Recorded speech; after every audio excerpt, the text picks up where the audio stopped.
She grabbed my arm at our reunion. "Just say you're my husband." I didn't understand until I saw him. The moment her trembling fingers wrapped around my arm, I knew something was terribly wrong. 10 years had passed since our college graduation, and I had imagined our reunion would be filled with laughter, old memories, and familiar faces. Instead, the woman I had once loved looked at me with fear in her eyes and silently begged me to save her. Before I could ask a single question, she leaned closer and whispered the words that changed everything. "Just say you're my husband." Confused but unable to ignore the desperation on her face, I nodded. Then I looked over her shoulder and saw the man walking toward us with a smile that never reached his eyes. Before we continue, if you believe kindness, second chances, and standing up for people in their darkest moments still matter, please like this video, leave a comment, share it with someone you care about, and subscribe to the channel. Your support helps us bring more emotional stories like this to life. Back in college, Emily had been the brightest person I knew. She laughed easily, dreamed fearlessly, and believed everyone deserved compassion. We had spent countless evenings studying together, watching sunsets from the campus library steps, and talking about the lives we hoped to build. I had quietly fallen in love with her, but life had different plans. Graduation scattered us across different cities, and our paths slowly drifted apart until all that remained were old photographs and memories that faded with time. When I received the invitation to our 10-year reunion, I almost declined. My architecture business had kept me busy, and revisiting the past seemed unnecessary. Yet something inside me insisted I should go. I couldn't explain why, but I listened to that feeling. The reunion was held inside a beautifully restored lakeside barn decorated with warm lights, soft music, and smiling faces. Everyone seemed older, wiser, and happier.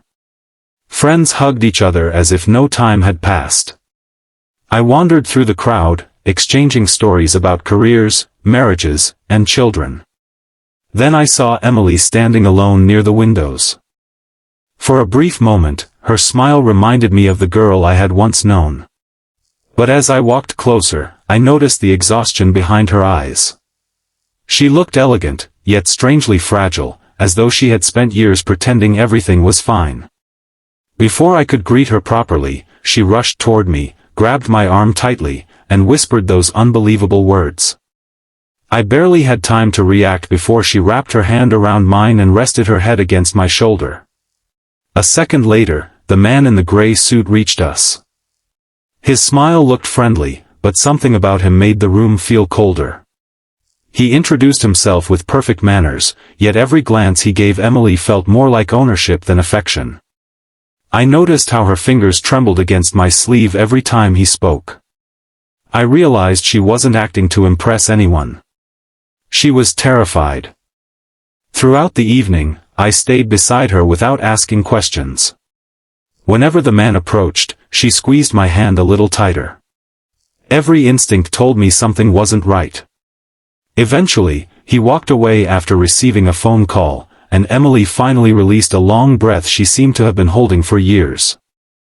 She quietly confessed that after college she had fallen in love with that man, believing he was charming and successful. Slowly, he had isolated her from friends, controlled every decision she made, and convinced everyone around her that he was the perfect partner. Whenever she tried to leave, he manipulated her with guilt, threats, and fear. They were no longer together, but he refused to accept it. He had learned she would attend the reunion and appeared uninvited to remind her that she could never escape. She admitted she had spotted me across the room and remembered one thing about me that had never changed. I had always protected people who needed help. Those words stayed with me long after the music ended. I drove her home that night because she was too frightened to leave alone. During the drive, she remained silent while tears slowly rolled down her cheeks. Sometimes silence reveals more pain than words ever could. Over the next few weeks, we stayed in touch. What began as checking whether she arrived home safely slowly became daily conversations. She started rebuilding the confidence she had lost over the years. She reconnected with old friends, began therapy, and accepted help instead of hiding behind fake smiles. The man continued trying to contact her, but this time she wasn't facing him alone. With support from friends, legal advice, and people who genuinely cared, she finally established firm boundaries. Every small victory restored another piece of the woman I had once admired. Watching her heal reminded me that courage isn't the absence of fear. Sometimes courage is simply asking someone to stand beside you until you're strong enough to stand alone. Months passed, and life slowly became peaceful again. Emily's laughter returned little by little. She volunteered at a local community center helping women rebuild their lives after emotional abuse. She often said that surviving gave her a responsibility to help others survive too. One autumn afternoon, we returned to the same lakeside barn where our reunion had taken place. This time there were no fearful glances or painful memories waiting inside. Only calm water, falling leaves, and two people who had unexpectedly found their way back into each other's lives. Neither of us spoke much that day. We didn't need to. Sometimes healing creates a language that only grateful hearts understand. I realized that I had loved her once because of who she was. Now I loved her because of everything she had overcome without letting bitterness define her. She smiled the same genuine smile I remembered from college and admitted that the desperate lie she had asked me to tell during the reunion had become the beginning of the most honest chapter of her life. If that terrifying night had never happened, we might have remained strangers forever. Instead, it became the night that gave both of us another chance.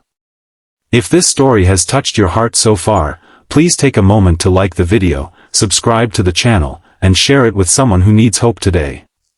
Your support encourages us to keep sharing meaningful stories that remind people they are never truly alone. Before the ending, we'd love to hear from you. Please comment below, have you ever been someone's unexpected safe place, or has someone been yours? A year later, surrounded by our families and a handful of old classmates, we stood beside that same lake once again. This time there was no fear in Emily's eyes. Only peace. She gently took my hand, not because she needed protection anymore, but because she had chosen a future built on trust instead of fear. Life rarely gives us perfect timing, but it often gives us meaningful second chances. Sometimes the person you once lost returns when both of you have finally become the people you were meant to be. And sometimes the smallest act of kindness, simply standing beside someone when they are afraid, can rewrite two lives forever. As the sun disappeared behind the lake, I finally understood that the reunion had never really been about remembering the past. It had been about discovering that hope can quietly wait for years, ready to change everything the moment someone reaches out and says, without words, "Please don't let me face this alone." And because one person answered that silent plea, two broken hearts found the courage to begin again.